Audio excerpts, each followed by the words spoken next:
I am not in America now because of myself. I told the story of how that I've been paying school fees for my children, even though they've been in the US, just to keep their slot, so that when we go back to Nigeria, they will fit in.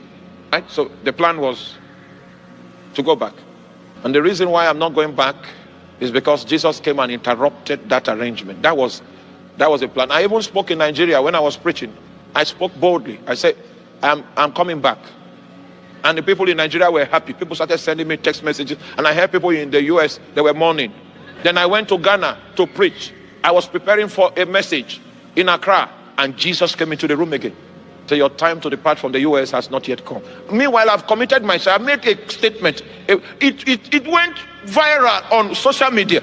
I said, Jesus, there's a Most High in my life. It doesn't matter what I say. I will change it. If the Most High comes to his ears, I will change it. I'm living for him, not for myself. I wanted to be a manager. I said, won't you be happy if you have a manager as your servant? You know, when we want to move in the flesh, we have various ways of defending our position.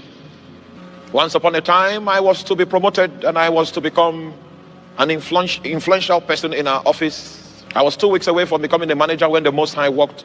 I was in transit in a car. And Jesus came into that car and sat by my side and asked me, when will your passport expire? I said, the passport will expire on the 28th of September 2020. And Jesus looked at me and smiled and said, your job also expires that day. That was the reason why on the 5th of October, I went and tendered my resignation. Because Jesus told me that my job expires on the 28th of September 2020. That was the COVID year. It was a year of dislocation and relocation. My own experience of COVID was the day I had to pay the ultimate price, which was to take my resignation by my own hands, not in a dream.